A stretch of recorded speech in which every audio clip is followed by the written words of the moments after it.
반갑습니다. 송재준입니다. 영상을 보고 계시는 분들이 이미 알고 계시는 것처럼 윤석열 대통령에 대한 탄핵 정국은 굉장히 중요한 반전을 맞이했죠.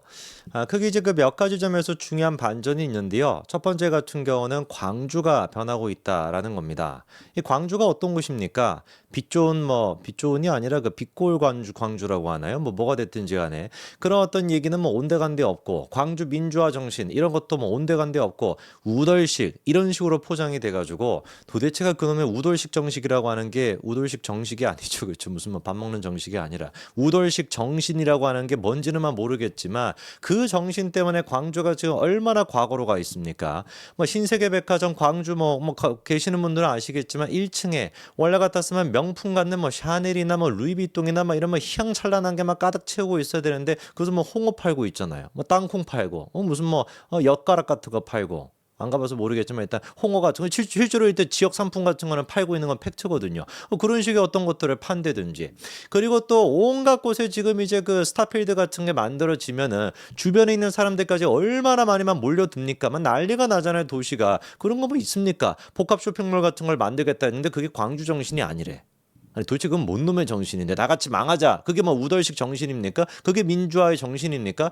말도 안 되잖아요. 그럼 말도 안 되는 짓거리를 하고 있는 인간들을 갖다가 뽑아주는 게 광주 분들의 민심이었죠. 그래서 뭐 일각에 그런 얘기도 있지 않습니까? 야 광주는 민주당 박아가지고 돌멩이만 갖다 놔도 거기 당선된다.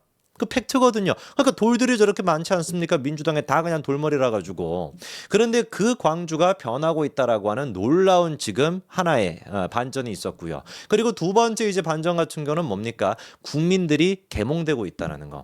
그냥 단순히 윤석열 대통령에 대한 호불호 이런 거를 떠나 가지고 법치가 무너지고 있다라는 거에 대해서 국민들이 정말로 공포감을 느끼고 있다라는 거. 그리고 그 부분에 대해 가지고 야, 이 나라가 이렇게 된다면 공산화될 수 있는 게 이게 시간 문제다. 홍콩도 마찬가지로 그렇게 되는데 대한민국도 그렇게 될 수가 있다. 내 자식들한테는 결코 그런 나라를 갖다가 만들어줄 수 없다라고 하는 현실적인 공포를 느껴가지고 윤석열 대통령에 대한 유불리, 윤석열 대통령에 대한 정치적인 유불리, 선호도 이런 걸 다 떠나가지고 나라가 무너지고 있다라고 하는 공포감을 느끼게 됐다라는 게 이번 계엄의 제일 중요한 반전인 거 아니겠습니까?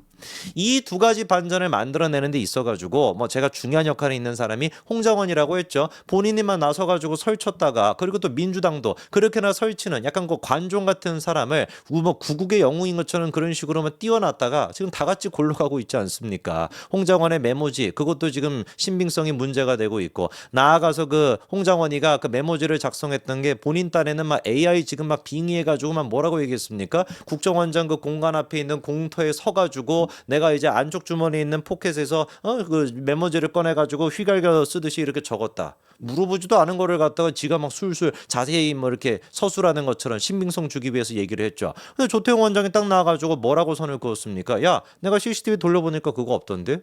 끝난 거 아니겠습니까?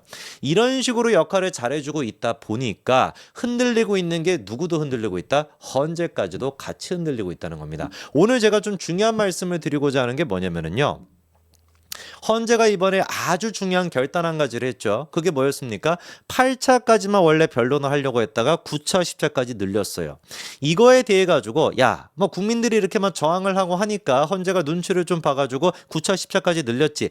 요렇게까지만 생각하고 계실 수도 있습니다만 이게 다가 아닙니다. 어마어마하게 사실상 헌재가 지금 심각한 위기에 빠져 있고요. 어마어마하게 헌재가 이번에 중요한 결정을 내린 거거든요. 그게 왜 그런지 제가 이유를 좀 말씀을 드리겠습니다. 원래 일단 헌재가 8차까지 변론을 하려고 했습니다. 그럼 지난주 목요일날 끝이죠. 그렇죠? 지난주 목요일날 끝난다라고 한다면 2월 중순에 변론이 다 끝나요. 그럼 변론이 끝나고 나면은 최종 변론을 지난주에 만약에 했다라고 친다면 선고까지 나오는 게 한 2주에서 3주 정도가 걸립니다. 박근혜 전 대통령의 케이스와 그다음에 또 노무현 전 대통령 케이스를 봤을 때. 근데 이번 케이스 같은 경우는 형배잖아요. 행배야. 그 형배 아닙니까? 하지 말 걸 그랬네. 괜히 이제 사투리도 제대로 못하는데. 어쨌거나 그 문영배가 주도하고 있다 보니까 어떻게 됐겠습니까? 2주밖에 안 걸릴 수도 있었어요. 아니 그러면은 만약에 2월 초 중순에 그런 식으로 탄핵 심판이 끝났고 그리고 난 다음에 선고가 2월 말에 나온다. 그리고 뭐 문영배가 주도하고 있다 보니까 당연히 뭐 탄핵에 인용시키지 않았겠습니까? 그러면 실제로 60일 뒤에 대선이 있어야 되니까 언제 대선이 있었던 거예요? 4월 말이나 5월 초에 대선이 있을 가능성이 높았고 그걸 실제로 저는 문영배가 원했다라고 보거든요. 왜 그러냐? 누구보다도 이재명의 영혼의 단짝이 문영배고 누구보다도 이재명이가 대통령이 돼야지만 살아남을 수 있는 게 문영배다 보니까 형배는 철저하게 이재명을 대통령 만들 생각을 하고 있었던 겁니다. 그리고 대통령을 만들기 위해서는 반드시 극복해야 되는 게 뭐였던 거예요? 선거법 위반. 선거법 위반의 대법원 판결이 나오는 것보다 탄핵 심판을 먼저 끝내겠다라고 하는 게 저는 형배의 100% 결단이었다라고 봅니다. 왜? 지금 대법원장이 조희대 대법원장 아닙니까? 취임하셨을 때부터 시작해가지고 7번, 8번을 갖다가 조희대 대법원장이 강조했던 게 뭐였어요? 신속한 재판. 지체된 정의는 정의가 아니다. 신속하게 재판을 해야 된다는 걸 조희대 대법관이 매번 강조를 했습니다. 2심 재판부는 그거를 따르고 있죠. 3개월 내에 지금 2심 결과 내겠다라는 거거든요. 그러면 다른 것도 아니고 조희대 대법원장의 대법원이 이 633의 원칙을 갖다 어긴다? 이게 말이나 되겠냐고요. 그러다 보니까 형배가 딱 보기에도 이거 3월 달에 그러면 이재명의 2심 재판 결과가 나와. 형배가 보기에도 100% 유죄겠죠. 그렇죠? 그러면 조희대 대법원장이 2달 만에 만약에 이거를 끝내버려? 그럼 5월 달에 이재명에 대한 선거법 위반 결과가 대법원 판단이 나온다라고 한다면 심지어 5월 달에 24일 전에 후보를 등록을 해야 되거든요. 그럼 4월 말 아니겠습니까? 4월 말 전에 4월 말이 되기 전에 이재명을 위해서 대선이 치러야 된다라고 계산을 했으면 딱 어떻게 되는 거겠습니까? 2월 말에 정확하게 탄핵 심판을 인용을 시켜버리고 4월 만에 대선이 이루어지면 4월 초에 대선 후보가 정해져야 되니까 이재명이 2심이 난다라고 해도 민주당 입장에서 이재명 입장에서 야 그까짓 거 대법원 가서 뒤집혀 나 확신해 이러면서 대선 후보 되면 끝나는 거거든요. 이거를 형배가 원래 계획하고 있었던 겁니다. 그러면 그랬던 형배가 자기의 운명을 지금 걸고 있었는데 왜 9차 10차를 미뤘냐. 어마어마하게 중요한 거잖아요. 8차에서 9차 10차가 됐다라는 거는 이렇게 미루게 됐던 근본적인 이유는 물론 국민적인 저항도 있겠죠. 지금 이제 탄핵에 반대하고 있는 사람이 40% 가까이나 된다라고 하니까 그 여론에 조금 눈치를 본다라는 것도 있겠지만 솔직히 생각해 봤었을 때 형배 입장에서 아니 국민들 가운데 40%가 반대한다라고 한들 60%가 나 지지하지 않아?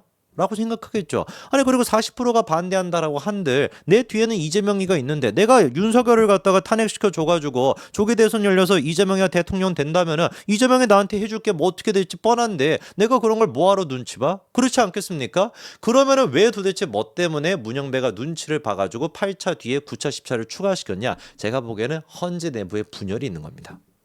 만약에 헌재가 문영배가 지금 딱 보기에 8명 가운데 6명이 명확하게 확보가 됐다. 그러면 어떻게 했겠습니까? 야 40%야 개뿔 그냥 치워 그냥 탄핵 진행 이렇게 했겠죠. 그렇지 않습니까? 그런데 지금 형배가 딱 대가리 굴려 보니까 어떤 거예요? 헌법재판관 자기를 제외한 7명 가운데 5명이 확보가 명확하게 안 됐다라는 겁니다. 5명이 명확하게 탄핵을 인용할 것이라고 하는 확신이 없다 보니까 괜히 내가 서둘러가지고 절차를 무시한다라고 하는 비판까지 있는데 괜히 내가 서둘러가지고 탄핵 심판하겠다라고 딱 했다가 뚜껑 열어봤더니만 6명이 안 돼. 5명만 탄핵에 찬성을 했어. 그러면 어떻게 되나? 기각되는 거거든요. 문영배 어떻게 되겠습니까? 이렇게 되는 거 아니겠어요? 그러다 보니 제가 보기에는 이미 지금 헌재 내부적으로 분열이 되고 있어서 문영배를 제외한 5명의 탄핵 인용표를 확보를 못했을 가능성이 굉장히 높다. 그러다 보니까 어거지로 이제 형배가 또 누구까지 데려오려고 했던 거예요? 마은혁까지.